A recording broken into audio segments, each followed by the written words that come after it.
fact, you also visited one of the kibbutz which was worst hit on 7th of October. Give us a sense of what's the current situation like. Is Israel still preparing for a two-front war on the northern border and, of course, down south?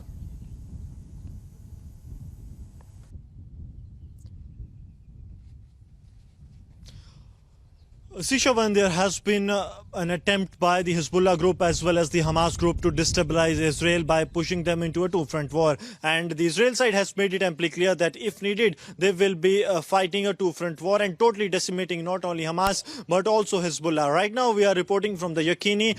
From this very area, the side of Gaza, the Gaza Strip is hardly 400 meters from the point where we are reporting from. And on the other side, there can be regular smokes that can be seen coming out of the places that are being hit by the artillery fire. There are no air support system that is being used for now to target the establishments of the Hamas that are very near to the border. Now the artillery is being used. We have seen day before yesterday that how at the midst of the night there was the movement of Merkava tanks that entered the Gaza Strip, carried out operations and then came back to the Israel territory successfully. A couple of minutes back there was an attempt when the barrage of rockets were launched by the Hamas side into the Israel territory that was targeted on one of the operational base that is very near to the Yakini, but the Iron Dome, they intercepted it and all the barrages, they were foiled before they could land into the area of the operational base. For the stretch that Vijay Surendra Shah is showing you is of the Gaza Strip that is hardly 400 meters from this very place, and then from there only the offenses were launched on 7th of October by the terrorists of Hamas, which broke the fence, came into the territory of Israel, carried out the killing of more than 1,300 civilians and then went back from this very area. There have been brutal stories that have been coming out that how the miners were beheaded by the terrorists. Those hostages who tried to get free from the terrorists of Hamas, they were also killed and what not. Every brutality they did, and to the utter shock that the terrorists were not carrying the sophisticated guns, the rocket launchers, RPGs, but also they were carrying along with them gasoline so that they can burn the bodies to erase the identities of the people, civilians who were living in the kibbutz especially of the Kfar, where 62 people were killed and 17 were taken hostage by the Hamas terrorists. Shavan. Well, thank you very much, Gursubran and Lab, for joining us on the biggest story tonight and bring us up to speed from Israel. Shifting focus now to some of the reports that have been filed by my colleague Gursubran. In fact, he was on the front line where we've been leading the war coverage with exclusives from the war zone. Now, this is a report that has been filed by my colleague Gursubran, where he is at Kfar Kibbutz. That's the epicenter of the raging Israel-Hamas war, the very place that was attacked by at least 70 Hamas terrorists in the morning of 7th of October. Take a look at this report. The attack of 7th October by the Hamas terrorists on Israel was one of the deadliest attacks that the entire Israel has seen or the world has seen.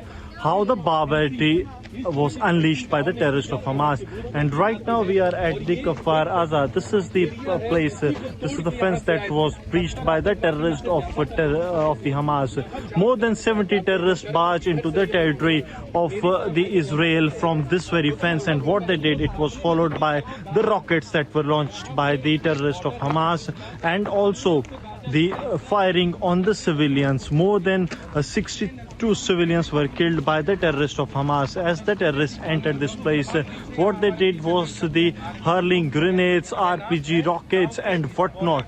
This was one of the most brutal places where the terrorists of Hamas unleashed the terror, as they not only killed 63 people, they decapitated the babies, they were beheaded, the soldiers were beheaded by the terrorists and whatnot, because the plan was to unleash the terror, and they did so here on the ground zero by killing the people. And one thing that these terrorists wanted to send a message, they wanted to instill fear among the local people, the people of Israel who are living near the border. This area is just 500 meters from the Gaza side, and the people here wanted the good relation with the other side.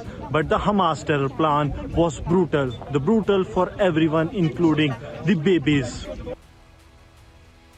As we report from inside Kfar, we are showing you the horror of the Hamas terrorists, how they have unleashed terror here on the civilians. 63 people were killed by the Hamas terrorists, while more than 17 they have been abducted. No one was left alive by the terrorists of Hamas, as they wanted to show their brutal face. The children, the soldiers, they were beheaded by the terrorists and whatnot.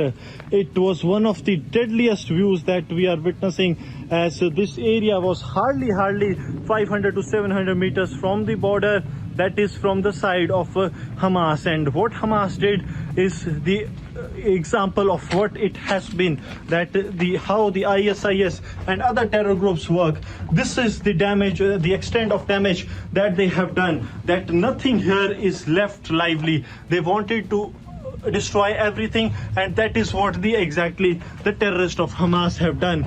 The rocket launcher, the RPG grenades, and also the axes and whatnot they were carrying. Even they were carrying the gasoline with them so that they can kill the people and burn them. This was the horrific plan of the terrorists of Hamas, which they unleashed here, as we report from the Kfar, which was one of the worst hit areas when it comes to the border belt of the Israel on the attack that took place on 7th of October. On 7th of October, the terrorists of Hamas unleashed terror here in the Kibbutz Kfar. This was one of the worst hit areas, as the terrorists, who was more than 70 members, barged in inside the Kfar, and they carried out the brutal killing of more than 60 civilians. Important to mention that all these civilians, they were unarmed, they were living at their places, they were enjoying their lives, but the terrorists of Hamas, those who came with the rocket launchers, with the grenades, not only this, but also with the axes, with the gasoline, so as to burn. Many of the hostages were killed as they tried to